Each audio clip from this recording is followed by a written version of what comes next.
la conciencia, latino. No la dejes que se te duerma.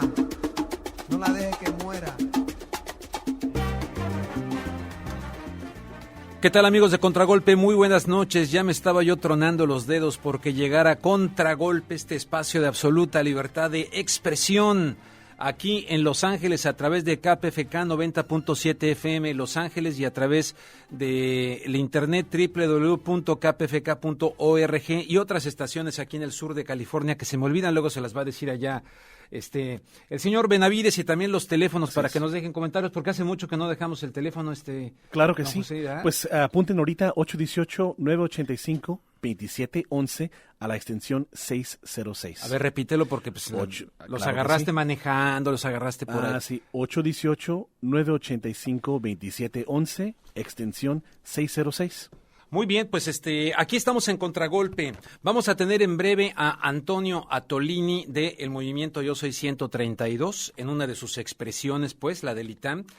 Pero antes les quiero volver a recordar, para entender el presente es importante entender el pasado. Y dicen por ahí que quien controla el pasado, controla el futuro.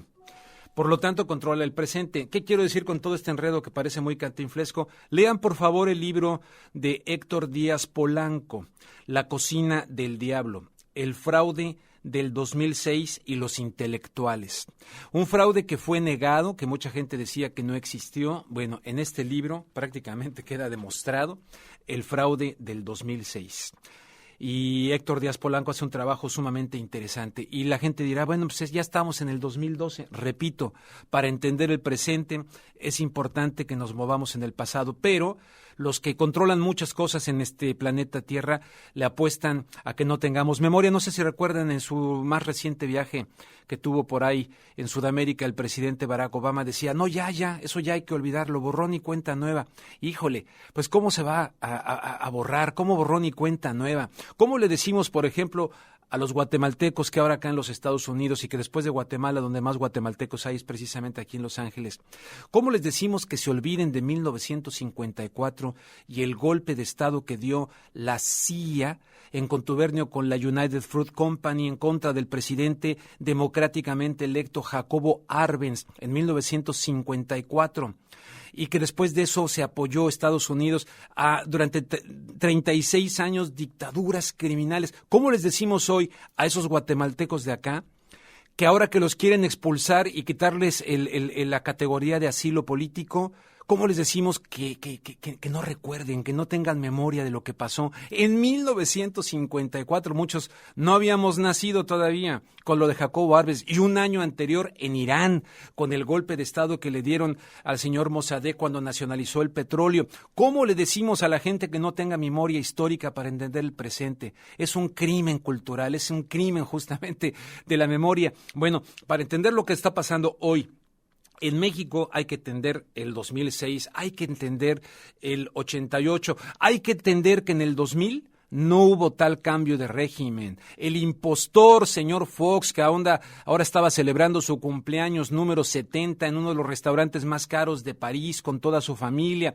y que su hijita lo pone en Facebook, hablando hace poco del retorno de la pobreza, de los millones de pobres. Yo no digo que no lo festeje y que no pueda uno ir Yo estuve el año pasado con mi familia allá en París, claro, calculándole, ¿verdad?, de dónde comía uno y todo ese tipo de cosas.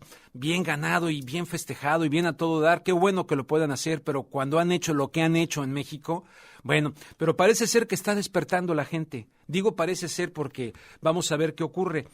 Y precisamente en este despertar, pues nos tenemos que remitir a algo que hemos estado diciendo varios medios de comunicación, y de hecho aquí lo dijimos porque de hecho aquí se dio a conocer el movimiento 132, Yo Soy 132. La primera vez que se habló de ese movimiento fue en este espacio radiofónico que es Contragolpe. Pero antes de eso, lo que ocurrió en la Universidad Iberoamericana, pues que es la cuna de este movimiento de Yo Soy 132 o Yo Soy 131, porque ya no todos los 31 parece ser que están aceptando al 32. En fin, el caso está que tengo en la línea telefónica desde la Ciudad de México a Antonio Atolini. Si ustedes lo buscan en su página de Twitter, dice así: soy locutor, mariachi y mago, porque prefiero un mundo de redes sociales que muchos enredos en nudos. Antonio Atolini, ¿cómo estás? Muy buenas noches. Gracias por aceptar esta llamada de contragolpe acá en KPFK. ¿Qué tal? Muy buenas noches. Un saludo a toda la comunidad de por allá, desde aquí en la Ciudad de México. Ya te tuviste que chutar todo mi rollo introductorio. Aquí muy pendiente. Mira, te comento lo que leías ahí del Twitter, fíjate, para darle ahí más contexto. Difusión. El contexto, porque prefiero un mundo de redes sociales que mudos enredados en nudos. ¡A mudos! Es un poema. Sí. Sí, mira, sí. Ahí está, sí, precisamente estoy frente a mi computadora. Sí. Ese de ahí, si la ponen en Google, se van a remitir a una página en mi blog, en donde van a ver un poema que nos dedicó Sandra Barba, una extraordinaria ensayista, politóloga de aquí de la Ciudad de México, compañera nuestra, un día después de nuestra manifestación. El poema se llama Posibilidades Mexicanas y habla de todo esto que ha estado sucediendo. Es un poema inspirador completamente y recomiendo ampliamente su lectura. Oye, pues qué bueno que me dices, ya lo estoy aquí anotando para buscarlo. Oye, Antonio, a ver, ¿dónde quedó la bolita? ¿Qué es hoy el movimiento Yo Soy 132? Porque tal vez no toda la gente lo ha seguido y parece ser que surgen grupos por aquí, grupos por allá, otros también impostores, otros. Cuando aquí se dio a conocer lo de Yo Soy 132, entrevisté a este muchacho Arbizu, que parece ser que Arbizu pues ya no Arbiza, ya no da... Alvidres, perdón, tiene razón, Saúl Alvidres, ¿no? Sí, él aquí dio a conocer ese movimiento, fue la primera vez que se habló de eso, pero pues luego salió una grabación rara por ahí hablando con no sé quién, en fin. Pero hoy por hoy, ¿qué es el movimiento Yo Soy 132? ¿Y tú quién eres dentro de ese movimiento? Explícanos. Pues mira, yo soy Antonio Atolini, soy estudiante de Ciencia Política y de Relaciones Internacionales en el Instituto Tecnológico Autónomo de México y soy uno de los voceros de la Asamblea Local del ITAM, que al igual que la asamblea a la que yo doy voz, existen otras más de 150 asambleas que, articuladas de manera en la que ellos han entendido que es mejor, tienen también vocerías y tienen también estructuras de trabajo, y todos se encuentran en las asambleas interuniversitarias que realizamos casi más o menos una vez a la semana. Esa asamblea interuniversitaria es el máximo órgano de decisión del movimiento. Sí. No quiero seguir andando en eso y te platico un poco más de cómo está. No, perfecto. Es bueno aclararlo porque mira, incluso por acá, donde en Los Ángeles, no faltó quien me dijera, hey, atención con Antonio Atolini, porque él está más bien vinculado a Peña Nieto y al PRI. ¿Qué respondes a eso? Sí, así te lo digo abiertamente, que lo comentaron por acá. Me llegó en correos electrónicos. Esto es falso. Esto es muy falso.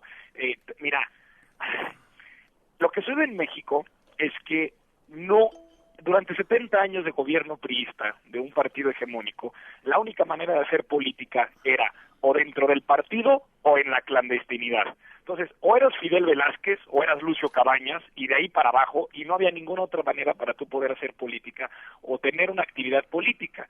Lo que está sucediendo ahorita en el 132 es que estamos formando la primera sociedad civil operativa en red de estudiantes.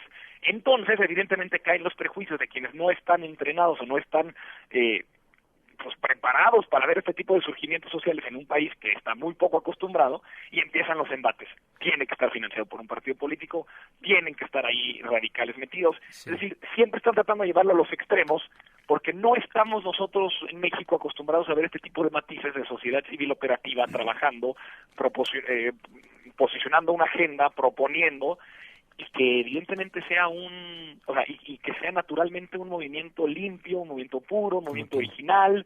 No, eso parece ser muy complicado para ciertas voces que se erigen como los críticos oficiales. Eso ya va en respuesta pues para la gente que mandó eso. Oye, el día de hoy han ocurrido cosas realmente importantes. El movimiento progresista de Andrés Manuel López Obrador presenta presuntas pruebas pues de algo nuevo dentro del análisis de la elección, de presunto lavado de dinero proveniente del crimen organizado en la campaña de Enrique Peña Nieto. Eso lo presentó hoy y dijeron que darían a conocer su postura como movimiento progresista de lo que van a hacer para la llamada defensa de la democracia el próximo viernes. ¿Cómo se sitúa dentro de este panorama el movimiento Yo Soy 132 hoy por hoy?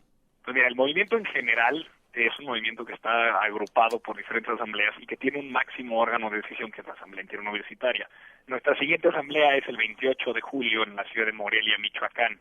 En el sentido de lo que tú mencionas, yo no puedo establecerte una postura de cuál es lo que el movimiento Yo Soy 132 dice o hará, porque al final de cuentas yo simplemente soy parte de una asamblea local. Lo que yo te puedo decir como asamblea local es que en este país, y ahí sí yo te podría dar una respuesta, en este país existe un grave problema de lavado de dinero en donde las más altas esferas políticas están infiltradas. Eso no lo digo yo, lo dice investigaciones serias de Naciones Unidas, investigaciones académicas alternativas, sociedad civil operativa en la ciudad, en el país.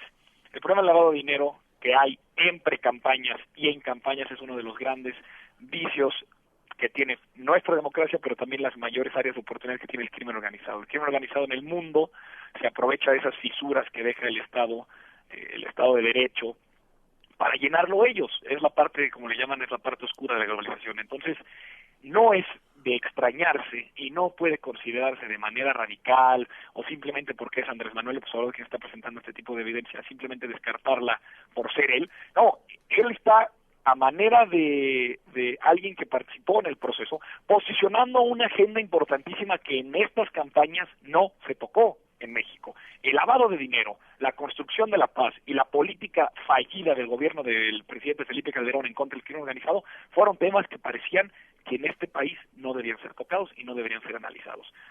Todo lo que se presente debe estar evidentemente sustentado en pruebas, en evidencia, y entonces argumentar hacia las causas de derecho.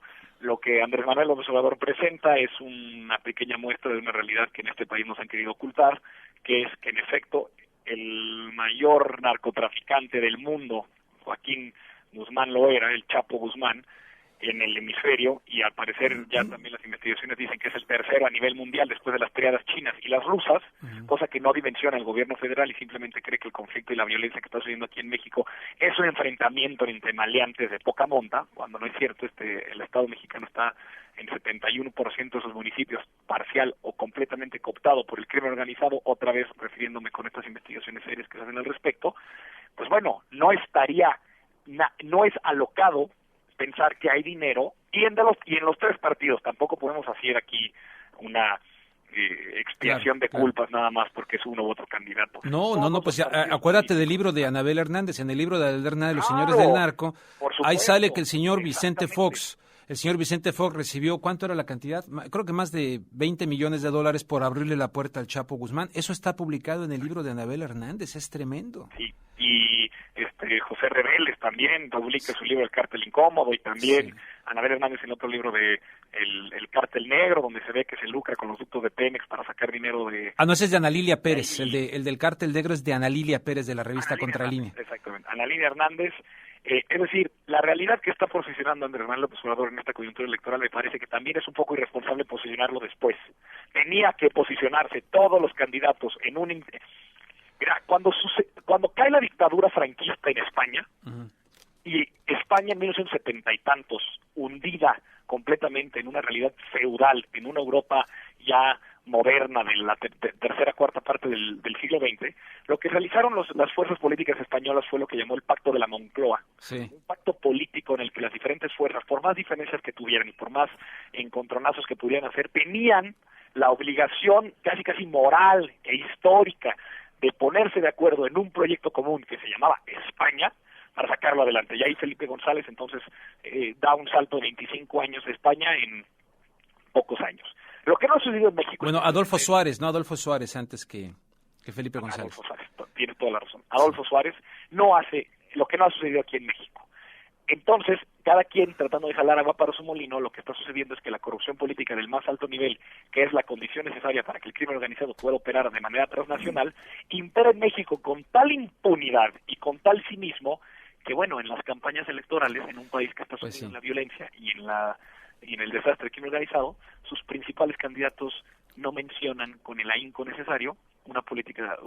Oye, Antonio, voy a tener un poquito más adelante a Carlos Facio del periódico La Jornada, pero te quiero preguntar entonces, el movimiento Yo Soy 132, goza de buen estado de salud, está sano, es verdaderamente el despertar de la conciencia juvenil en México, es algo que no tiene vuelta, no tiene retorno, independientemente de lo que pase con el señor Peña Nieto, etcétera. Realmente estamos ante un parteaguas en la historia de México, de un cambio de conciencia y donde los jóvenes están tomando un papel protagónico, donde incluso vencen. Yo soy de la Universidad Nacional Autónoma de México, de la Facultad de Ciencias Políticas. En mi época, wow, ser de la UNAM y ser de la Ibero, wow, había como tremendos prejuicios recíprocos, ¿no? La Ibero estaba ya en la campestre de Churubusco, donde hubo un terremoto que se dañó. Parece ser que ahora de los grandes logros que aparentemente yo veo es que se junten del Poli, del ITAM, de la Ibero, por una causa juvenil común. Caramba, sería el gran legado de este proceso electoral. Ahora sí que, como los cuadros de Rembrandt, tienes luces y sombras, en este caso, estas serían las luces. Pero ¿me estoy ilusionando demasiado o realmente hay un despertar y tú estás metido en esto? Nunca en la historia de México había habido 170 asambleas estudiantiles y populares reunidos en un auditorio discutiendo una agenda común en pro de la democracia mexicana. Nunca en la historia habíamos tenido tantas herramientas a nuestra disposición para difundir de manera barata, poco costosa y eficiente la información que se genera para que llegue a la mayor cantidad de gente. Nunca habíamos tenido tal articulación a nivel nacional, los estudiantes y las personas afines, para posicionar una agenda común. Y si además no hay agenda común, también nunca habíamos encontrado que las diferencias, más que reducirnos, son precisamente nuestra fuerza. Por lo tanto, pienso completamente que esto sí es una cosa que no tiene vuelta de hoja, no puede irse para atrás, no puede suprimirse esto y de un día para otro pensar que en este país nunca sucedió. Realmente la senda que ha generado Yo Soy 132 y la esperanza que ha mostrado, ya queda, se hace y está ahí y se queda. No hay nada que pudiera hacer ahora ni gobierno, ni partidos políticos, ni cualquier crítico de Atalaya que desde su muy elevada torre de marfil quisiera desprestigiarnos, pero no se viene con nosotros a las calles, no se viene con nosotros a las asambleas, no viene con nosotros al día a día. No creo que haya manera alguna de que esto ya lo puedan parar. El Yo Soy 132 se ha vuelto ya las palabras que reconcilian todas las expectativas, esperanzas y ambiciones de un pueblo dolido, de un pueblo dejado, de un pueblo olvidado, que ha retomado ya el futuro en sus manos. Bien, Antonio, una última pregunta para pasar con Carlos Facio. Parte central de lo que el movimiento Yo Soy 132, desde que surge todo esto en la Ibero y su continuación, parte central, medular de este movimiento ha sido la crítica a los medios de comunicación. Yo ya he visto pasar mucha agua en el río de los medios de comunicación, trabajando para diferentes medios a lo largo de mi profesión periodística, y te puedo decir que conozco lo bueno, pero conozco terriblemente lo malo de los medios de comunicación y lo difícil que es hacer un periodismo honesto, crítico, veraz en todas partes, aquí en los Estados Unidos y en México. Te pregunto, ¿cuál es tu opinión, pues, como integrante del movimiento, sobre el papel de la televisión, de la radio, de los medios de comunicación en este proceso coyuntural que estamos viendo en México? Yo también soy politólogo, colega, y decía, o dice, porque todavía vive, uno de los más importantes teóricos de la democracia estadounidense, que es Robert Dahl, y decía, múltiples fuentes de información tienen que competir para informar al ciudadano en orden de poder concebir a una democracia absolutamente plena. Y en México no tenemos esas múltiples fuentes de información. Probablemente en la Ciudad de México, donde tengamos televisión abierta, local, radio, prensa escrita, internet y la deliberación pública que se da por un esquema de alta politización, puede ser, pero eso es lejos de poder ser replicable a nivel nacional. Los medios de comunicación tienen un papel importantísimo porque en nuestro quehacer político, el de todos, si nosotros tomamos decisiones con información incompleta, esas decisiones nos van a llevar a equivocaciones y esas equivocaciones cuestan vidas. Y lo que nos damos cuenta es que en México las vidas que han costado esa desinformación se puede remitir a una agenda juvenil. Por ejemplo, nada más nos acordamos en México que existen jóvenes una vez que sucede una tragedia. Villas de Salvarcar, la guardería BC, el News Divine. podemos también acordarnos que esas decisiones con información incompleta cuestan vidas en la agenda migrante, parcelas de cielo como el albergue de hermanos en el camino del Padre Solalín de Ixtepec, Oaxaca, que generan una red de protección a todos los migrantes centroamericanos. ¿Quién está haciendo algo por ellos? Una ley de migrantes que es inoperante o que tiene vacíos de contenido que no permiten que los migrantes realmente puedan gozar de esos derechos, ahí están costando vidas. Entonces, los medios de comunicación no podemos considerar nada más que esto es una lucha política o es una lucha técnica. No estamos nada más hablando sobre la manera en la que las concesiones del espacio radioeléctrico se han dado y las licitaciones que no funcionado. Sabemos que no han funcionado porque hoy por hoy Televisa controla 70% del mercado, TV Azteca controla 30%, tenemos también un esquema de telecomunicaciones con Carlos Slim, que podrá decir que no es monopolio, pero la fibra óptica que se utiliza para la transmisión de las señales de las diferentes compañías está en su poder, entonces tienen que pagarle a él para usarlo. Es decir, ese arreglo institucional sí está muy jodido, pero lo que pasa es que ese arreglo institucional está costando, en términos sociales, vidas humanas. Y por eso que el papel de los medios de comunicación no nada más se remite a hablar si Televisa o TV Azteca lo están haciendo bien. Se remite a decir, bueno, en un país de 112 millones de mexicanos es necesario tener medios masivos de comunicación que puedan revelar información sobre lo que está sucediendo en la más recóndita esquina de la Sierra de Oaxaca hasta la más politizada y enorme metrópoli como la Ciudad de México. Y por eso pienso que la lucha del 132 es tan importante, tan novedosa y puede ofrecer tantas esperanzas para la gente que está involucrada. Bueno, pues muy bien, Antonio Atolini. Yo nomás agregaría que muchas veces los medios de comunicación se convierten en armas de destrucción masiva, destrucción de la verdad, destrucción de la conciencia, de muchas cosas. Te agradezco muchísimo. Sé que pronto te vamos a tener tal vez por acá en Los Ángeles, California. O sea que te doy la bienvenida de antemano y luego ya se lo estaremos informando a la audiencia. Gracias, Antonio Atolini. No hay, de verdad, nada que agradecer. Un saludo a todos Los Ángeles. Muchísimas gracias. Antonio Atolini del movimiento Yo Soy 132. Repito, más adelante les daremos información porque estamos organizando algo por acá donde lo vamos a tener para que ustedes puedan conocerlos a muchachos del movimiento Yo Soy 132 acá en Los Ángeles.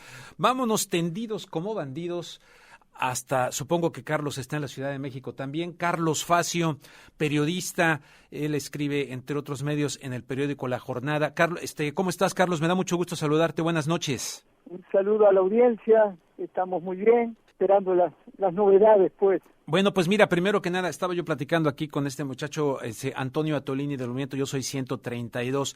Antes de preguntarte de lo que anunció hoy el movimiento progresista de López Obrador, ¿tú ves sano este movimiento Yo Soy 132? ¿Está vivito y coleando? ¿Está fuerte, pues, en este momento, al día de hoy?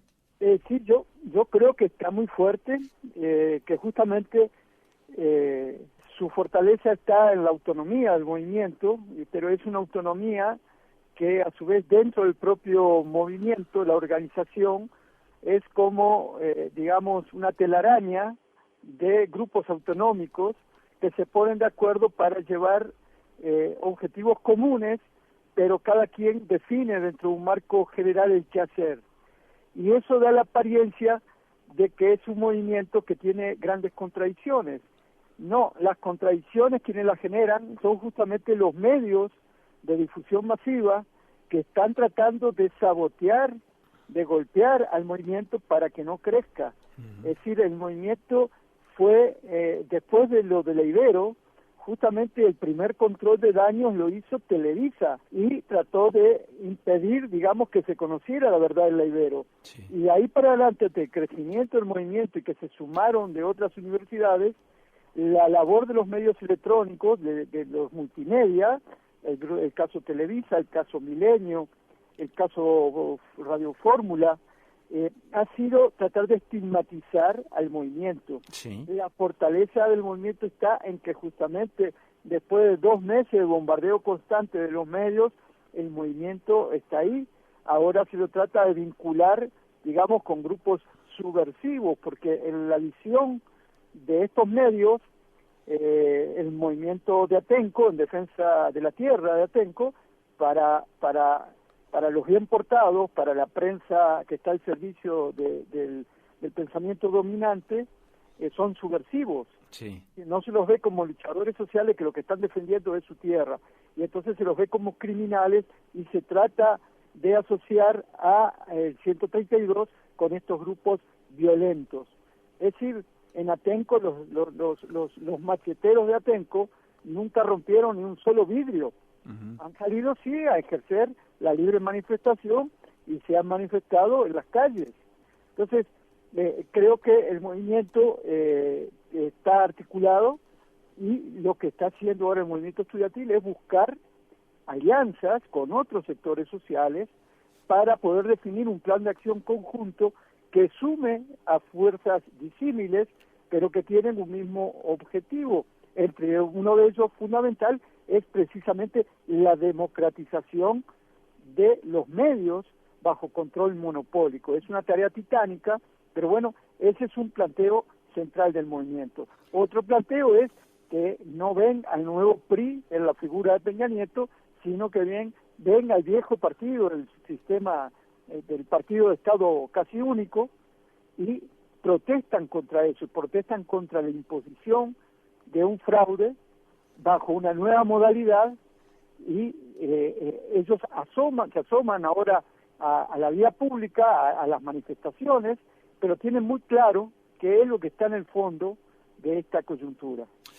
Oye, sí, entonces, bueno, vamos a dejar al movimiento por este momento para preguntarte una noticia también de hoy, la permanente en México, es decir, la Comisión Permanente ha formulado la declaración de aprobación de la reforma política. Esto es una reforma que incluye la modificación de 14 artículos de la Carta Magna, que da mayores facultades al presidente de la República y posibilita que en caso de conflicto el presidente electo pueda rendir protesta constitucional ante los presidentes de las cámaras del Congreso o ante el presidente de la Suprema Corte de Justicia. ¿Qué opinas de esto?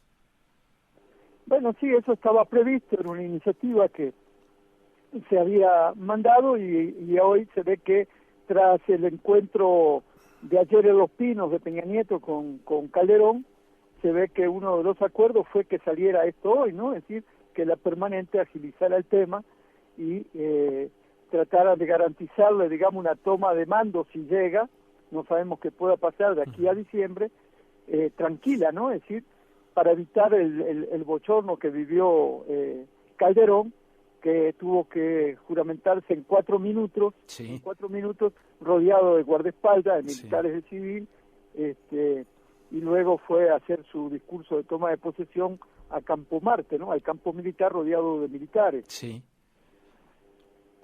Entonces, pero todo con dedicatoria, todo bien organizadito, pues, para decir, pase usted, señor Enrique Peña Nieto, porque, mira, al interior del Partido Acción Nacional, incluso quien fuera el número 2 en la coordinación ahora se me fue el nombre, de la campaña de Josefina Vázquez Mota, pues reconociendo que al interior del PAN fue traicionada Josefina Vázquez Mota para dejarle vía libre a Enrique Peña Nieto.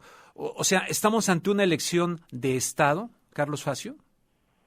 Sí, estamos ante una nueva elección de Estado, con matices, ¿no? Es decir, ahí la posición del presidente Calderón ha sido muy ambigua a lo largo de todo el proceso de estos 6 años en relación con el PRI.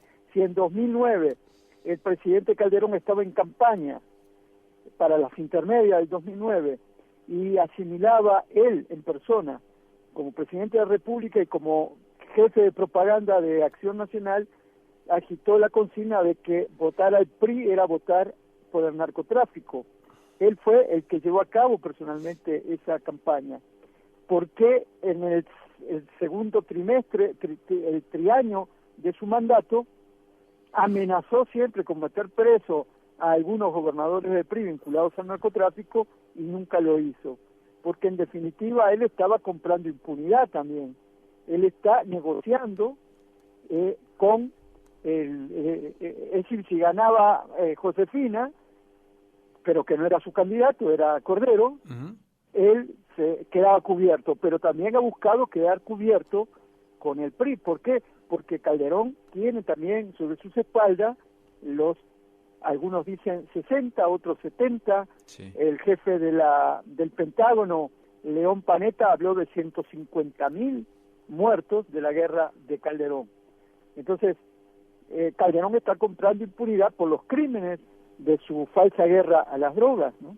Sí. Oye, y la noticia de hoy, pues, esto que presentó el abogado Cárdenas y Andrés Manuel López Obrador como presuntas pruebas de lavado de dinero proveniente del crimen organizado en la campaña de Enrique Peña Nieto, y que incluso se las va a mandar a la Secretaría de Hacienda, se las va a mandar al presidente Felipe Calderón, etcétera.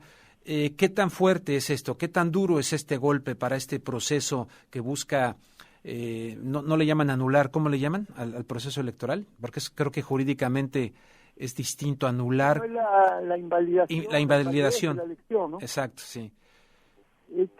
Bueno, yo no sé de qué tamaño sean las pruebas, pero creo que acá hay una decisión tomada.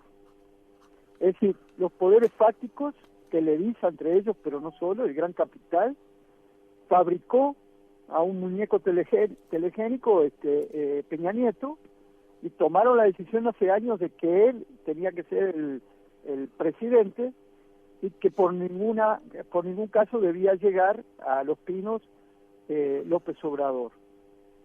Entonces, ese es el primer elemento.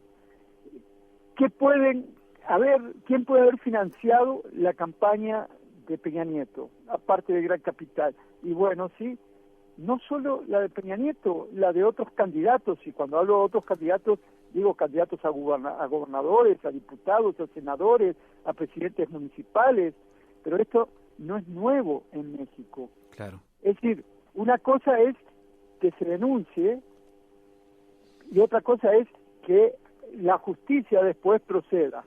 Hablamos de Yarrington, debe haber elementos sobrados, la PGR debe tener elementos para enjuiciar al ex gobernador de Tamaulipas. ¿Por qué no lo hace? Porque estamos en un país donde no opera la ley, donde no hay un Estado de Derecho.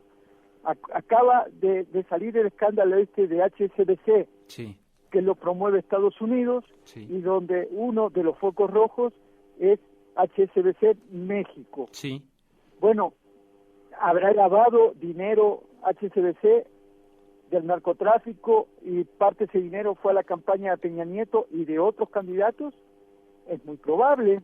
Mira, por lo pronto te puedo decir que te voy a leer aquí, el empresario chino nacionalizado mexicano, el exgobernador de Hidalgo e integrante del equipo de Peña Nieto y el exgobernador de Tamaulipas tienen un elemento en común. Los tres o manejan cuentas en HSBC o han estado ligados al banco por presuntas operaciones ilícitas. Lo estoy leyendo de Aristegui Noticias en este momento. Claro. Sí, pero es esto en el fondo es todo una gran farsa, incluido Estados Unidos y las denuncias del Senado de Estados Unidos y del sistema. Yo acá en mis manos tengo un par de libros, uno de 1997 y otro de 1998.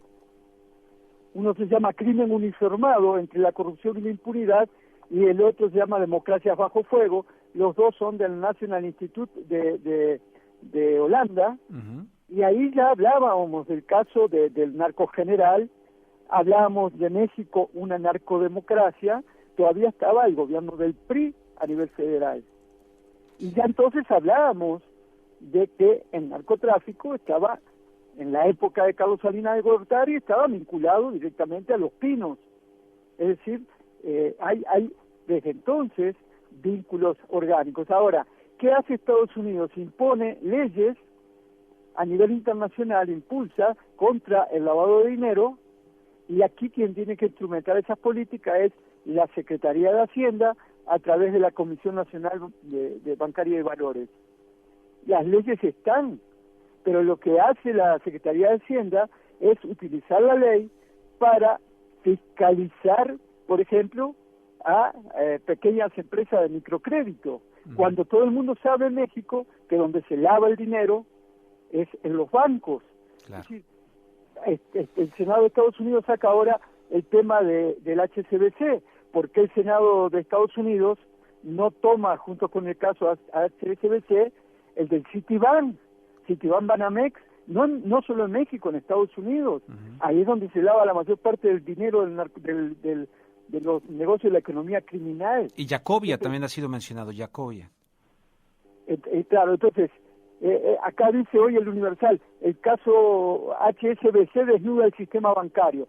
Bueno, lo desnuda, pero todos sabemos que el sistema bancario está desnudo hace 15, 20 años, Sí. ¿no? Es decir, ¿cuál noticia, cuál novedad es esto? Sí. Entonces estamos hablando de un sistema basado en la corrupción, la impunidad y la simulación. Claro, yo por eso he dicho varias veces por aquí que... ¿Eh? No, dime, continúa. No, digo, la corrupción se da a todos los niveles, A todos los niveles. pero en los niveles más altos hay mayor corrupción. Y justamente a mayor corrupción están los mayores niveles de impunidad. No hay, es decir, en el caso de México hay un magnate o un funcionario de alto nivel por año, por sexenio preso. Es decir, pero las cárceles están llenas de muertos de hambre, de pobres, por robar un pan, por robar un teléfono celular, ¿no? Sí. Ese es el sistema. Y después todos simulan que vivimos en el Estado de Derecho, ¿no? Sí, ¿Cuál Estado de Derecho en México? Fíjate que... Las elecciones están plagadas de delitos, de crímenes electorales y crímenes que debe ser juzgado por la justicia penal. Claro. ¿Cómo ves en este panorama, Carlos? Bueno, antes déjame leerte y leerle a nuestra audiencia de esta página sinembargo.mx. Dice Vicente Fox S.A., cómo el expresidente panista hizo del Partido Acción Nacional y del PRI un negocio lucrativo. Tremenda información. Ahora que el señor anda festejando sus 70 años allá en París con su familia, ¿cómo has visto en todo este proceso desde el 2000 para acá el papel de Fox, incluido su apoyo a Peña Nieto, su traición, en fin, todo esto? Bueno, habría que verlo de antes, de las alianzas entre el PRI y el PAN, entre grupos, entre mafias de los dos partidos, y en la que el foxismo y el calderonismo forman parte. Ahí hay un dato que se olvida y que puede ser el abogado de esta trama criminal a nivel político criminal, que es Diego Fernández de Ceballos. Ya nadie se acuerda de quiénes son los misteriosos desaparecedores. ¿Por qué lo desaparecieron? ¿Qué se pretendió con esa desaparición? ¿Qué se negoció hace 3 años cuando desaparecieron a quien había sido candidato a la presidencia de la República? Sí. Ahí estaban los nexos probados de Salinas de Gortari con Diego Fernández de Ceballos, y ahí en esa trama se involucra también Fox, pero ¿será Calderón ajeno a toda esta tramoya? Es decir, sí, el panismo de estos dos gobiernos tienen una imbricación, digamos, con lo que nosotros llamamos un estado de tipo delincuencial y mafioso desde el año 1998, y lo venimos definiendo así. Sí. Y lejos de decrecer la criminalidad, aumentó, las ganancias son mayores. Entonces, por eso yo hablo que es un juego de espejos, incluso porque Estados Unidos, que es el que hace la guerra a las drogas, utiliza la guerra a las drogas y todas estas leyes contra el lavado del dinero simplemente para administrar el negocio de la economía criminal, porque la mayor parte de la ganancia se queda en los bancos de Estados Unidos. Sí. Entonces, tal guerra a las drogas. Colombia no produce menos droga, ¿no? Plantíos hoy, no fabrica menos cocaína hoy, sí, no. Ni exporta menos que hace 10 años cuando empezó el Plan Colombia. Exacto, totalmente cierto. Entonces, simplemente se usa eso para penetrar a los organismos de seguridad del Estado, para conseguir bases militares, para poner radares, para vender asesoría militar y policial. Es decir, ahora, para colmo, Estados Unidos le impone a Peña Nieto que se traiga de especialista en antidrogas al general Oscar Naranjo de Colombia. ¿Aló? Sí, te escucho, sí, cuyo hermano fue detenido en Alemania por narcotraficante. No, pero que él desde la Policía Nacional, desde el año 1992-93, está vinculado con el cártel de Cali a través de los Pepes, de los perseguidos por Pablo Escobar Gaviria, y desde entonces se hizo una alianza entre la Policía Nacional de Colombia con el cártel de Cali. Entonces, este es el que va a traer ahora de experto Peña Nieto, pero es una imposición de Estados Unidos porque es el hombre de la DEA, el hombre de la CIA, el hombre de las chuzadas, es decir, de las intervenciones telefónicas, de las computadoras, es el hombre que pusieron por delante para los sucumbidos, para agarrar al número 3 de la FARC. Sí. Oye, pues ahorita que decías eso, sonó un ruido muy raro en la llamada telefónica, pero vaya, esto va al aire. Oye, fíjate que no sé si quieras saludar a San Juana Martínez, porque también voy a platicar con ella, y darnos una breve conclusión de lo más importante que le quieras comunicar a la gente en este momento que escuche Contragolpe y San Juana Martínez desde Monterrey, Nuevo León, que sí sabes lo que le ocurrió, ¿no? Sí, Carlos. Claro, ¿no? Un saludo afectuoso a ella, mi solidaridad. Y bueno, y a la gente decirles que sí, que en México estamos viviendo un momento de tensión, hay una sociedad polarizada nuevamente, pero es una polarización que nace justamente a partir de la imposición, no solo a partir de estas elecciones, de un candidato que no es el de Televisa solo, sino de los poderes fácticos, sino que es una polaridad que tiene que ver con la militarización del país, por la paramilitarización, la mercenarización, en el marco de una guerra impuesta por Estados Unidos a Calderón, ¿no? Entonces, y lo nuevo en este momento es que se ha vuelto a conformar un movimiento de resistencia civil pacífica que, creo yo, irá creciendo a lo largo de estos meses, y eso abre dos escenarios: la posibilidad de echar abajo esta imposición, o dos, que justamente ya sea bajo el régimen de Calderón, en lo que le queda de mandato, o iniciando el régimen de el asesino confeso de Atenco, Peña Nieto, lleve a cabo una acción represiva en escala. Y cuando digo el asesino confeso es porque en Atenco murieron 2 jóvenes, sí, productos de disparos policiales, fueron violadas de manera tumultuaria 23 mujeres, hubo más de 150 presos, sí, varios, de la mayoría de ellos fueron torturados física y psíquicamente. Entonces, bueno, él admitió en Estados Unidos, admitió justamente se hizo responsable de haber ordenado, sí, esa acción represiva. Que recordó a Díaz Ordaz, por cierto. Bueno, te agradezco muchísimo, Carlos. Al contrario, un abrazo y saludo a la audiencia. Claro que sí, muchísimas gracias. El periodista Carlos Facio hablando pues como él acostumbra, ¿no? Con convicción acerca de la realidad de lo que está pasando. Vámonos a Monterrey. San Juana Martínez, ¿qué? No te podemos dejar sola. Pues ¿cómo está eso de que te fueron a arrestar allá? Muy feo. ¿Cómo estás? ¿Cómo estás? Me da mucho gusto saludarte, gracias por tenerme en tu programa. No, al contrario, oye, pues tratando de ponerle ahí un poquito de humor a lo que viviste, ¿no? No humor, pero vaya, tratando ahí de suavizar un poco la entrada. ¿Cómo fue? ¿Qué te pasó? ¿Cuál es la versión que tiene San Juana de lo que te ocurrió allá? De un asunto aparentemente privado, que se deriva de un divorcio tuyo. ¿Cuál es la realidad? ¿De qué hubo detrás de tu arresto? Pues mira, parece ser que en esta nueva etapa, en esta nueva era política que estamos viviendo en México, yo inauguro lo que nos espera en caso de que persista la imposición de Enrique Peña Nieto como presidente.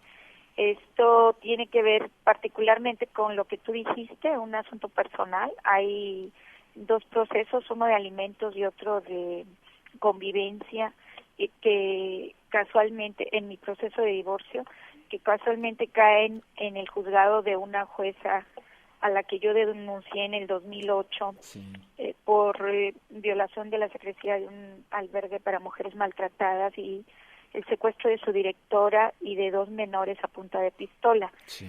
Esta jueza, yo le seguía la pista desde entonces, y casualmente mis asuntos van y caen en su juzgado, habiendo tantos juzgados aquí en Nuevo León.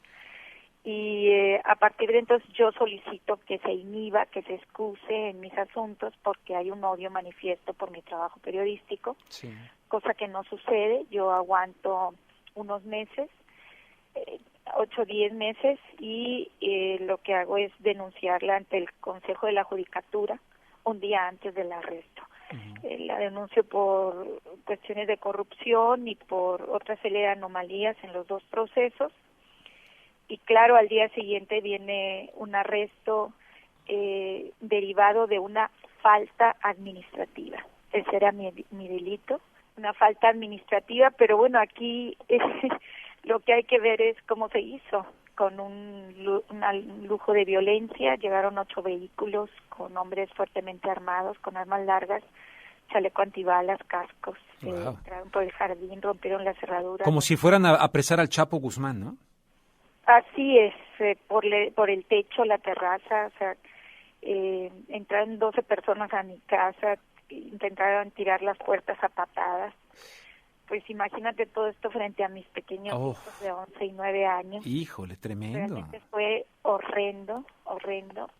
Y bueno, yo pienso que, claro, los periodistas pues también tenemos asuntos personales y hay que solicitar ayuda divina cuando los tenemos, porque el Estado utilizará cualquier excusa para aplicar toda la represión posible, ¿no? En términos de libertad de expresión.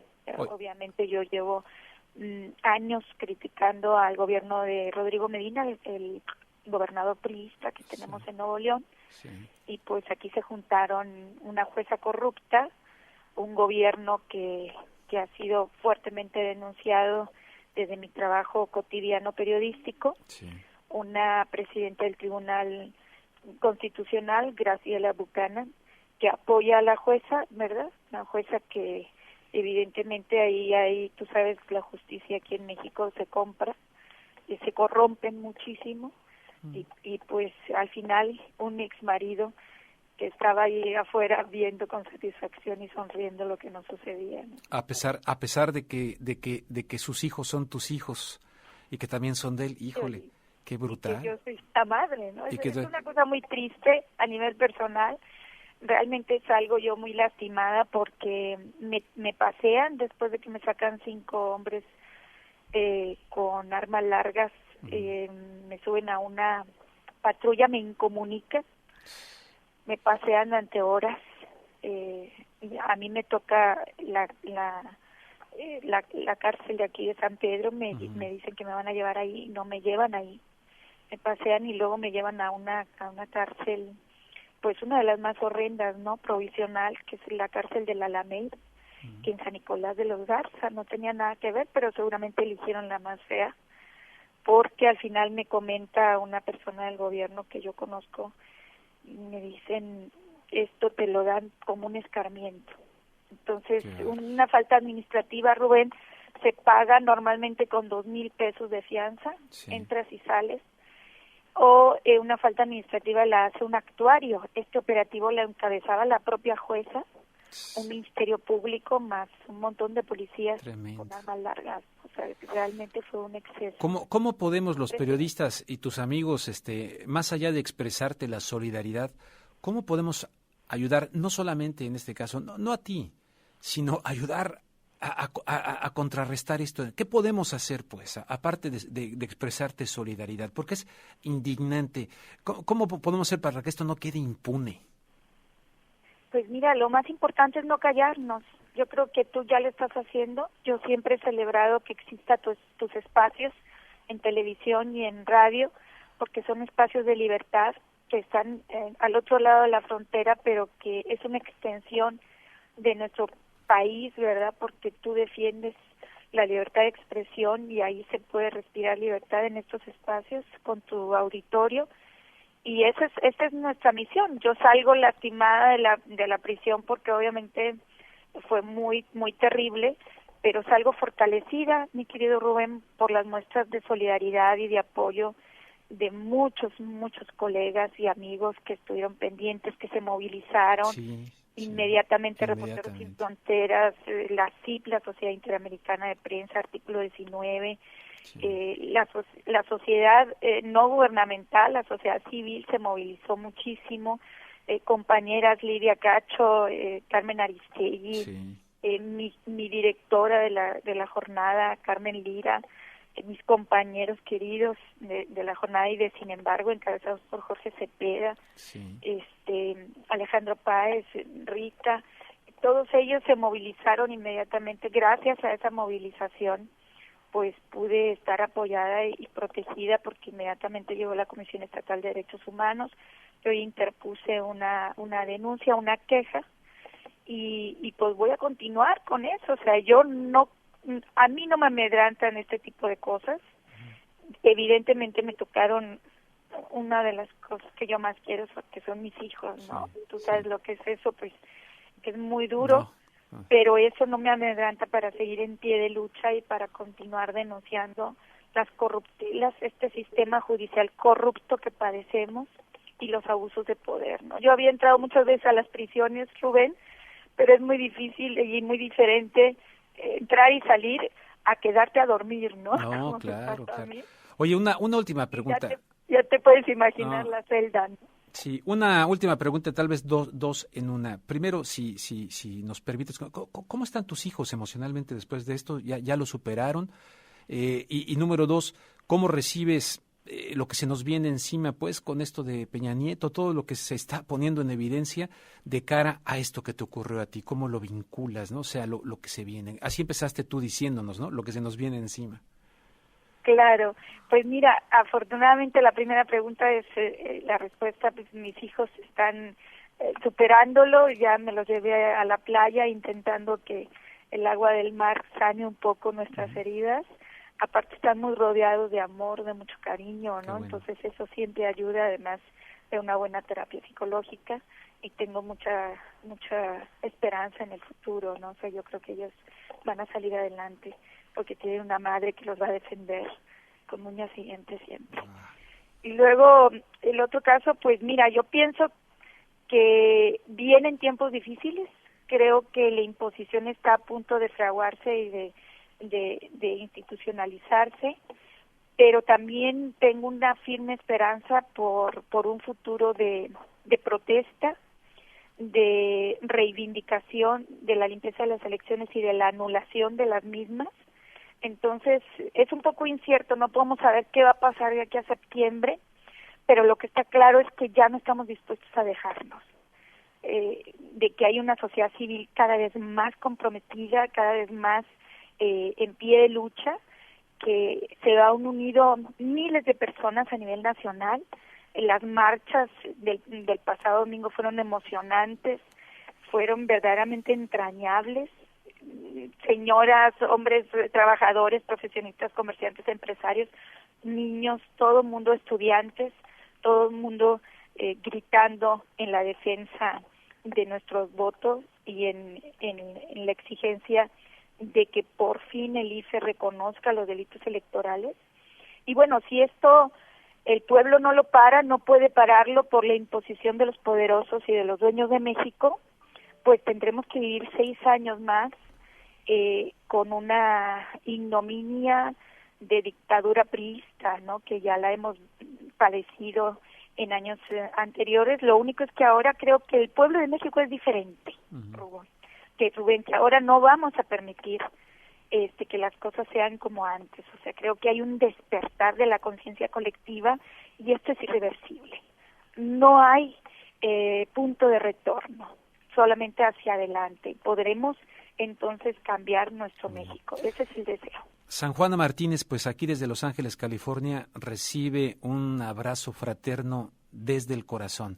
Para ti y para tus hijos también de manera muy particular. Yo también tengo 2 chavos, o sea que un fuerte abrazo para ellos y para ti, y gracias por tu trabajo periodístico que tanto requiere México. Gracias a ti, gracias por la solidaridad. Es muy entrañable para mí escucharte y gracias por ofrecerme tu espacio para contar la verdad. Al contrario, San Juana Martínez, en verdad muchísimas gracias, y ahí la leemos constantemente, tanto en La Jornada como en Sin Embargo y en otros medios. Ha sido San Juana Martínez desde Monterrey, Nuevo León. Bueno, pues vámonos, señoras y señores, con don Hugo Espinosa y su muy creativo Golpe Bajo.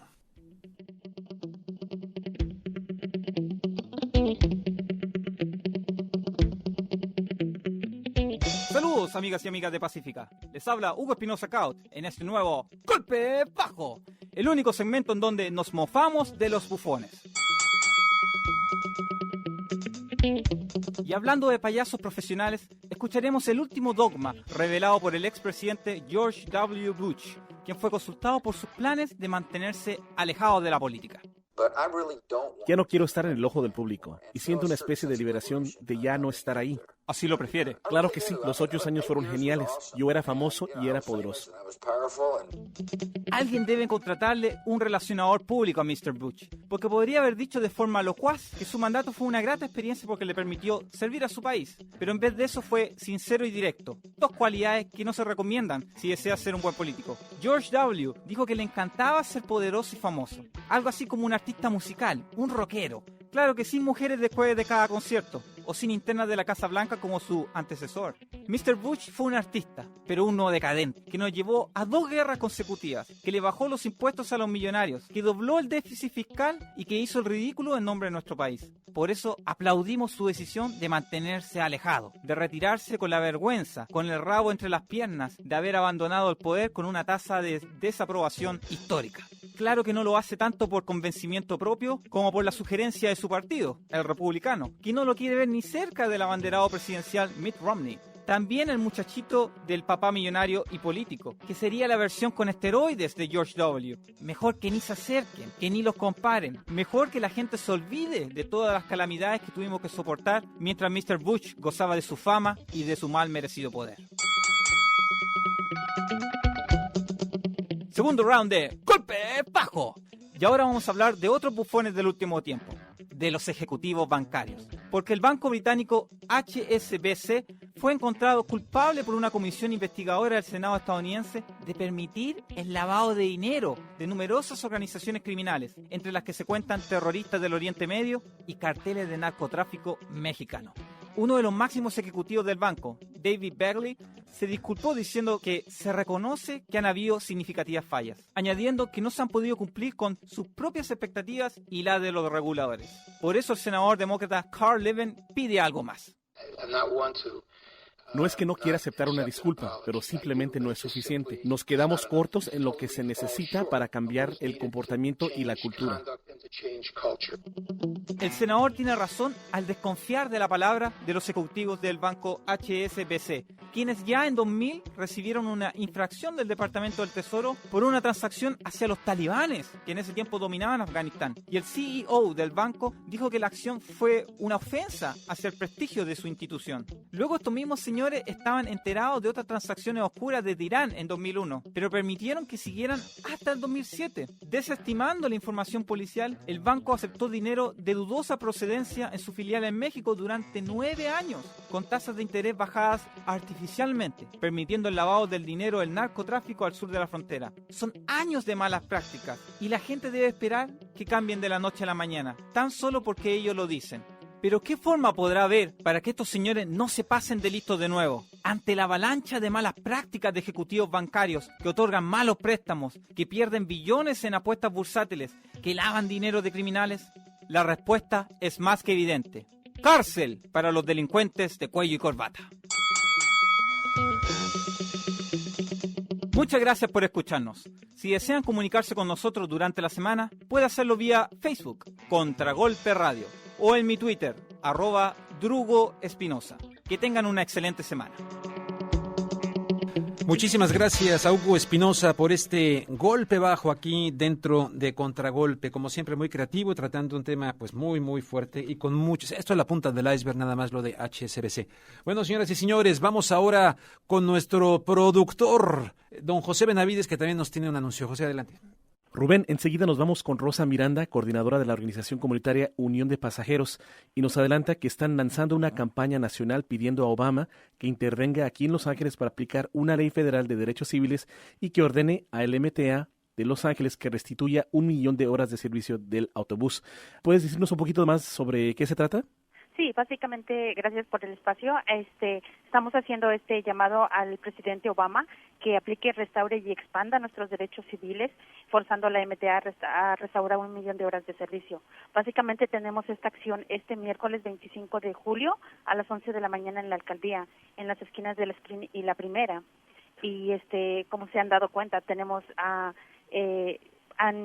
hay muchas leyes antiinmigrantes, ¿verdad? Pero no solamente eso, sino tenemos muchos atropellos de violación de derechos civiles.